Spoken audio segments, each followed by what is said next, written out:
nanai kubelole, kubelole nanai kubelole, kubelole koti chalmaraya, kubelole abacha banoti, kubelole dulci sawarana, kubelole kota sabasati, kubelole kongo fi azabo, kubelole ilmani gatoko, kubelole galatota saba, kubelole hada saban toko, kubelole jufaraba, kubelole sani abawado, kubelole dinatanumbasu, kubelole hakiwa kokodun, kubelole hibano figano, kubelole dinagogombise, kubelole kanji fanongalo, kubelole nanai kubelole, kubelole nanai kubelole. Shawarrakai Falmana Garayukai Falmana Wallagikai Falmana Harargekai Falmana Arsirakai Falmana Balirakai Falmana Jimarrakai Falmana Ilurakai Falmana Boranikai Falmana Ujirakai Falmana Wallorrakai Falmana Rayarrakai Falmana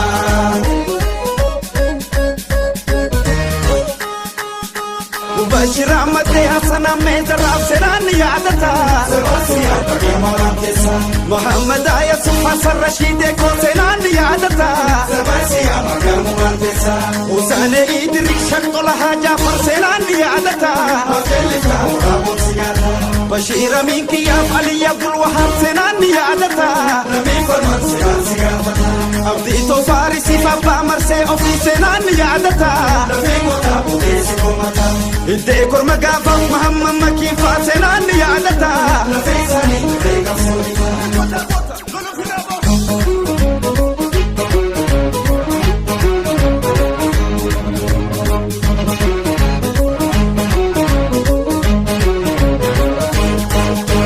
Sodatin male, sodatin nani si sodane, sodatin nufdir mata jeda, sodatin male.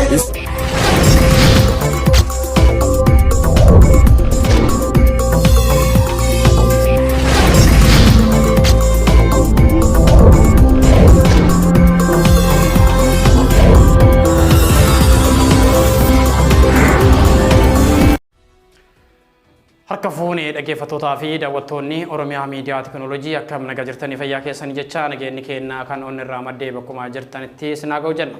Akkuma beekamutti sagantaan keenya guyyaa har'aa sagantaa keessummaati. Sagantaa keessummaa keessaan oolmaa Oromiyaa fi Oromiyaan kibbaa yookiin immoo naannoo Walloo maal keessa jirtii fi haalli naannoo Walloo maalirra jirti kan jedhu immoo nama Walloo yookiin immoo Qeerroo Horroboo amma kana qabadheetiin isinii dhufe. Sagantaa keenya hanga xumura sagantaa keenyaattis nu wajjin turtii gaarii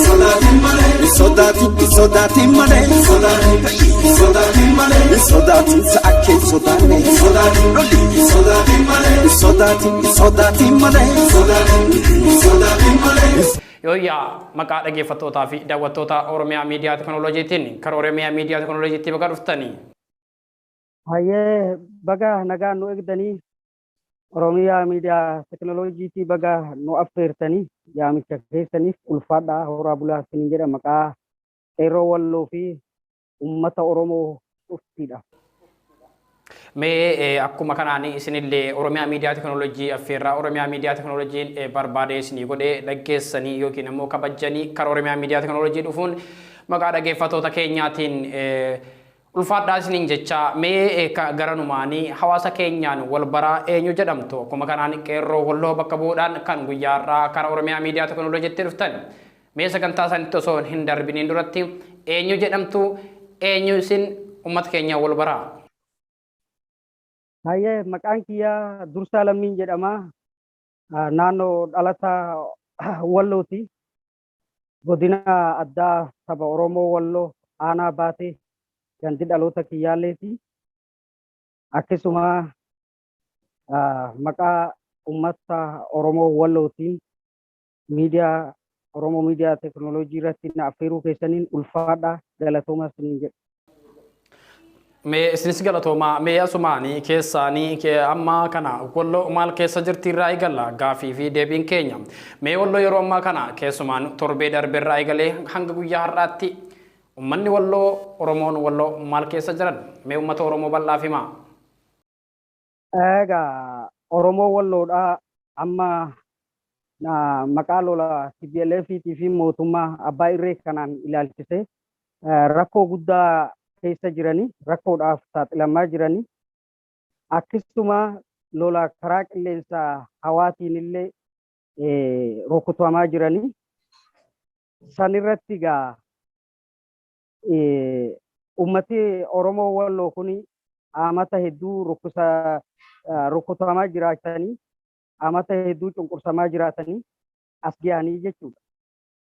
Sanirraa kaafnee amma yeroo ammaa kanatti mootummaan abbaa irreedha yookaan mootummaa shanyii duguggaadha ummata Walloo irratti rakkoo guddaa saaxilee jira jechuudha. Rakkoon ummati Walloo keessa jiru hanga gandaa buqqa'ee daa'imoonni beelaa fi dhukkubaan saaxilamuu irra ga'anii jiranii. Saniif gaa formaata numa bu'aa jennee ilaalla yoo tokkoo fi tokkotti cimnee dalagne ta'e. Mee jaala kiyya keessumaan iyyuu naannoo Kamisee irraa eegalee erga naannoon Kamisee walaba baatee yookiin alaabaa ofii dhaabbattee amma torbee tokko lakkaawaatis jirra. Mee haalli keessumaan iyyuu ammaa kana ilmaan Walloo yookiin immoo ilmaan Oromoo naannoo Walloo keessa jiran kan kaasne yookiin kanumaan yoo kaasne Kamisee fi Walloo yookiin ammoo baateen guyyaa kaleessaa dheengaddaa lolli hamaan akka adeemsifamaa jirutu dhagama. Mee waan lola guyyaa har'aatii fi guyyaa kaleessaa irraa taa'ame hoo waan jiru mee uummata keenyaan ga'a. Ulfaadhu lolli guyyaa kana lammanidha. Naannoo magaalaa Kamisee irraa karaa naannoo Sanbatee magaalaa Sanbatee jedhamutti cahee jira. Sanbatee san irrattis egaa mootummaan abbaa irreedha humna addaa naannoo Oromiyaatii fi mootummoota ummatoota aangoo irra turan gurguddoo gama Wallootti shanyii duguggaa ergellee har'a mo'atamanii jiranii jechuudha dhibbaa dhibbatti guyyaa har'aa kana. Kanaaf har'a Oromoonni Walloo injifannoo guddaa galmeessanii jiranii naannoo Sanbatee sanirraa lola torbee tokkotu deemaa darbe. Torbee tokko booda gaa har'a mo'atanii jiranii.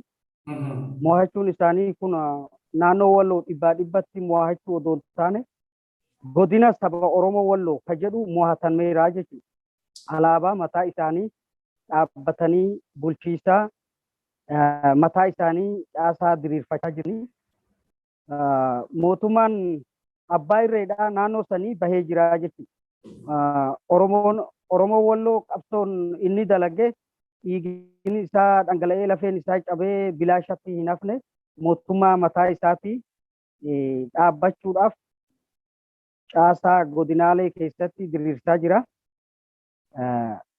Garuu ammas rakkoodhumaaf saaxilamaa jiran akka odeeffannoo qabnutti galgala har'aa kana guyyaa har'aa kana galgala xayyaaraan irraa deddeebi'aa jirti. Saniif mootummaan abbaa irreedhaa TPLF loluu miti amma kan Walloo irratti dalagaa jiru. TPLF Walloo irratti Oromoota Walloo yookaan godina Walloo kana keessa harka guddaa hin qabdu jechuudha. Kan jiru uummata Oromoo Wallootii fi waraana adda bilisummaa Oromootu wal ta'eetti mootummaa kana ofirraa lolaa jiru. Keessumaan TPLF naannoo san keessa kan jirtu keessaan magaalaa Baatee irraa karaa ammaa kana imalli isaanii karaa Finfinneetti jechaatis jiran. Haa ta'u ammoo kanumaan wal qabatee haalli amma deemamaa jiru biyya keessaa fi biyya alaatti waraanni adda bilisummaa Oromootii fi waraanni TPLF waliigalteedhaan imalaa jiran yookiin immoo waliigalteedhaan mootummaa san kuuf ammaa kana naannoo sanatti fudhachaa jiran waliin ta'uudhaan irratti fudhachaa jiran waan jedhamutu jira. Mee kanarra hoo wanti dhugaan jirtu maali? TPLF wajjin tarkaanfii kana fudhachaa jira moo waraana adda bilisummaa Oromoo qofatu tarkaanfii kana fudhachaa jira Walloo keessatti? Okay, galatoomii. Diinni tokko olola sirra banuun uma jiru jechuudha. Maaf jennaan oduu qabatamaa hawaasa bal'aa oduu qabatamaatti yoo dhagee fedhii hawaasa sanii waan iteefu fedhii hawaasa awwaaleeti olola TPLF tu nu lolaa jira ka jedhamu miidiyaa garaagaraa sooshaal miidiyaalee mootummaa gurguddoo irraas ni dhageenya garuu godina Walloo keessatti TPLFin dhukaasa takka bane hin jiru jechuudha. Amma kallattumaan godina Walloo kana keessatti qaamni TPLF jedhamullee hin jiru. Waraana adda bilisummaa Oromootu keessa socho'aa jiraates keessa jira. Saniif yoo waraana adda bilisummaa Oromoo kaaba Walloo jiran Walloo nu mo'atan yoo jennu hawaasa biratti hangam jaalatamnaa hangam jibbamnaa tana adda baafachuudhaaf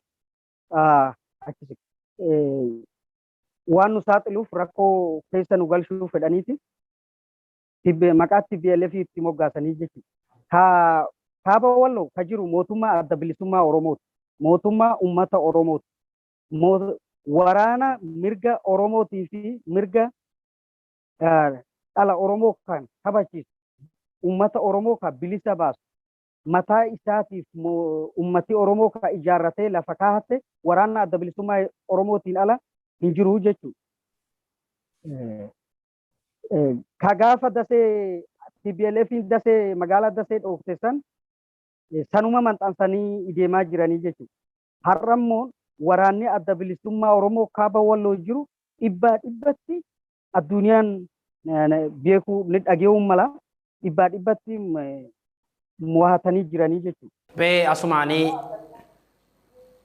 Mee asumaan keessumaan iyyuu akka qeerroo Walloo bakka bu'uudhaan yeroo ammaa kana lolli deemamaa jiru kun naannoo Oromiyaa irratti kan taa'amuuf deemu naannoo Oromiyaa irratti kan godhamuuf deemu mee uummata Oromoo bal'aaf yookiin immoo uummata Oromiyaa bal'oo keessa jiruun akka kutaa naannoo Wallootti ofirraa baastanii yookiin yeroo jalqabaatiif uummanni Oromoo Walloo kan yeroo jalqabaatiif yookiin immoo gabrummaa jala seene yookiin immoo diinaan marfamee jiraachaa turellee uummata Wallooti jarraa dheeraaf yookiin 400 olii fi gabrummaa kana yookiin naannoo Amaaraa kana wal dhawaa ture yeroo hedduu dhiigni hedduunis dhangala'ee aarsaa guddaas kafalaa turan garuu hadha immoo jalqaba ilmaan Oromoo yookiin Oromiyaa guddoodha dursa namni bilisoome naannoo Wallooti. Mee akka qeerroo Wallootti uummata Oromoo bal'aaf immoo maal dhaamtu? Ulfaadhu uummata Oromoo bal'aaf yookaan qeerroo Oromiyaa Oromoo hundaaf dhaaman ani qabu kan dhaamsuu barbaadu. Fakkii qeerroo Walloo siniifaa ta'an mootummaan abbaa irree kun sanyii duguugaa miidiyaa fi humna addaatiin isin burjaajeessee isin sodaachisee aangoorra of jalatti ijjetee isin bulchuuf waan barbaadu waa tokko waa godhuu danda'u hin qabu. Humni isaa cabee jira. Qeerroon Oromiyaa bakka jirutti waraana bilisummaa Oromoo godinaalee Oromiyaa keessa jiran hundaan waliin caasaa diriirfatee daandii saaqee ka mancaa qabu mancaa isaatiin ka eeboo qabu eeboo isaatiin diina kana ofirraa baasuun dirqama. Dhalati Oromoo Walloo har'a qeerroo Walloo namni Oromoo Walloo kuma nama miliyoona tokko miti 600,000 hin darbitu jechuudha. Mootummaa kana garuu tarkaanfannoo gurguddoo agarsiistee of jalatti ijjettee barbadeessitee baasteetti of jala. Qeerroon Oromiyaas fakkii isinii itti ta'uu qaba. Doontii hin ooltu du'aaf sodaatanii mana keessanitti diinaaf balbala hin banina. Bilisummaan ka jibbeehis ka jaalateehis sochiin fuula dura. Waraanni bilisummaa Oromoodha imala karaa Finfinnee ka jedhu jaalateeti miti dirqi uummata Oromoo mirga isaa kabachiisa jedhee waan ta'eef isin cinaa dhaabachuu jira. Har'ammoon isin waraana kana cinaa dhaabattanii mirga keessan akka falmattan hadaraan isinii dhaamaan jedha. Mee jala kiyya keessumaaniyyuu waan hagana ummata Oromoo yookiin ummata Oromiyaa qeerroo fi qarree keenyaas erga irraa tunnee booda keessumaanuu mee amma rakkoon naannawa Oromiyaa keessa jiru hedduu hamaadha. Keessumaaniyyuu godina addaa naannawa Baalee keessatti yeroo ammaa kana bonni dheerachuurraa kan ka'e warii hedduu fi namoonni hedduun akka dhumaa jiran kanumaan wal fakkaatuun torbee yookiin immoo ji'oota darban keessa naannoo Booranaatti sababa hongee yookiin immoo bonni dheerachuutiif jecha namaa fi horiin hedduun miidhamuu isaa ni yaadanna. Akkuma bara yookiin immoo ji'oota darbanitti Oromiyaa keessumaa naannoo Baalee keessatti yeroo ammaa kana rakkoon hamaan kan deemaa jiru. Mee kan ammoo qeerroo walloo qeerroo Oromiyaa guutuuf yookiin ummata Oromoo idil addunyaa jiraniifoo sagalee ummata kanaa ta'uuf ammoo akkamitti dubbattu akkamitti dhaamtu. Ulfaadhu kana uuman ani akka dhuunfaatti sammuu kiyya keessa nanaannaa jiraatte naaf ibsite rakkoon Oromoo Baalee yookaan uummata Oromoo Booranaa fi karaa Gujii irratti bu'e rakkoo keenya. Saniif maali ta'uu qaba? Uummati Oromoo idila addunyaa irra jiru bakka jirtanitti sagalee isaaniif ta'uun dirqama sabummaa dirqama lammummaati. Karaa dandeettii qabdanii ka diinagdee danda'us waa qabuun hin tuffatinaadha. Qarshii tokko tokko odoo taate uummata saniif dirmachuu akka isin gootaniif hadaraa isinii dhaammadha. Oromoota keessaatu Oromoota biyyoota garaagaraa keessa jiran biyya alaa keessa jirtan Oromoota obboleeyyan keenya dhaloota Baalee keessatti har'a rakkoo keessa jiranii fi karaa Gujii fi Booranaa keessa rakkoo keessa jiran dirmachuu akka isaaniif gootan isiniif dhaamaan jedha. Kanatti aansee akka dhalaata walloo tokkotti ilmaan walloo fa'i taate obboleeyyan keessan qaama keessan lafee keessan ilmaan Oromiyaa karaa hedduudhaan rakkoo keessa jiran kanaaf sagalee dandeenyaan diinagdeedhaan biyyoota garaagaraa keessa jirtanii diinagdeen cinaa dhaabachuu ka qaamaan dhaabachuu danda'ullee qaamaan dhaabachuu qabaa kanuman dhaammadhaa jechuudha. Mee akkanumaan wal qabsiisee uummata Oromoo bal'aan ammoo keessaan yeroo ammaa kana uummanni walloo haala hamaa keessas jiraatu keessumaaniyyuu qeerroo walloo bakka buutanii sagalee akkas yookiin ammoo tuyyuu waan kana dubbachuu keessaniif hedduu galatoomaas ni jenna. Dhaggeeffattoota keenya keessumaaniyyuu uummanni Oromoo naannawaa Baalee keessumaan gammoojjii Baalee keessa jiran hedduu akka rakkachaa jirtan hedduu akka rakkataa jiranis quba qabna. Kanneen keessaa hedduu muraasa yeroo ammaa kana keessaan rakkina hamaa keessa kan jiran sababa beelaa fi haala hongee irraa kan ka'een nyaata dhabuu fi warii fi namnis akka miidhamaa jirantu dhagaa jira. Namoota keessaa keessumaaniyyuu manguddoo fi dubartoonni hedduun yeroo ammaa kana kan miidhamaa jiran yoo ta'u dubartoonni hanga ammaatti miidhaan hamaa irra yookiin ammoo miidhaan hamaa irra gahaa jiru sababa beela kanaatiif nama 7,890.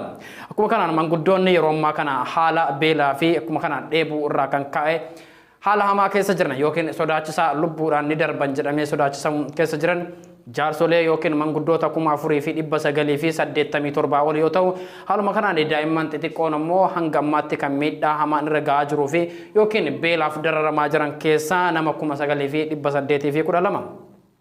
Akkuma kanaan beeladootaa fi nama qabatee haalli amma deemaa jiru keessumaaniyyuu gammoojjii Baalee keessatti haala hamaa ta'ee fi keessaan uummanni Oromoo idila addunyaatiif akkuma kanaan kan biyya keessaatiif kan biyya alaa miti mootummaa fi miti mootummaa kan ta'an hundi waan kanarratti hirmaachuu akka qabdanii fi yookiin ammoo uummata keenya kanaaf akka birmattanis kan jedhu asumaan sagalee Oromiyaa miidiyaa teekinooloojiitiin isinii dabarsina. Haaluma kanaan warii yeroo ammaa kana nyaata yookiin ammoo marga dhabuudhaan beelaan dhumaa jiran keessaa gaala 3,211 ol yoo ta'u re'een hanga ammaatti sababa nyaata dhabuu yookiin ammoo dhugaatii bishaan dhabuu irraa kan ka'een re'ee 6,587 ol kanneen hanga ammaatti keessumaaniyyuu lafarraa ol ka'uu dadhabanii sababa beela yookiin ammoo hongeetiin bu'ee amma kana miidhamaa jiranidha. Uummanni keenya kan idila addunyaa jirtan uummata kana bira haa dhaabbannuun sagalee qeerroo Oromiyaatiin yookiin ammoo sagalee Oromiyaa miidiyaa teekinooloojiitii fi akkuma kanaan kabajamaa keenya keessaanuyyuu amma kana sagalee qeerroo wallootiin bakka bu'uun kan isinii dabarsaa jirru Oromiyaa miidiyaa teekinooloojii irraa. Mee jaala kiyyaa waan hanga ammaatti ani hin tuqin waan isin tuquu barbaadan yoo jiraate asumaan carraa isinii kennaa hayyee magan. Hayyee ulfaadhu carraa naa kennuu keetini wanti ati irraa tartellee hin jiru garuu waan sammuu kiyya keessa jirtuun hadaraa ummata Oromoo maraaf dhaabuu barbaadu tokko lama jira jechuudha. Ummati Oromoodha amata 155 gabrummaa keessa shanyii duguuggaa keessa tarree as geenyee jirra. Amma barri sun deebi'uudhaaf hokumaa hin danda'amu. Ka jaalatee ka jibbees kan nu deeggaree kan nu gates kan nu cinaa dhaabattee kan nu baqateetis bilisummaan ummata Oromoo yeroo gabaabaa keessa jirti amma. Yeroo kana keessa maaltu nu barbaachisa yaa Oromoo kiyya bakka jirtanitti waraana adda bilisummaa Oromoo utubuu saba keessa rakkate cinaa dhaabbachuu lammiif gaachana ka jedhu yoomiif har'aaf mootummaa shanyii duguuggaa kana jala ideemsanii jala burjaajii yookaan paartilee maqaa Oromootiin moggaafatanii maqaa qabsaa'ota Oromootiin moggaafatee karaa adda addaatiin sagalee uummataa sassaabuuf barbaadu kanaaf balbala hin baninaan jedha.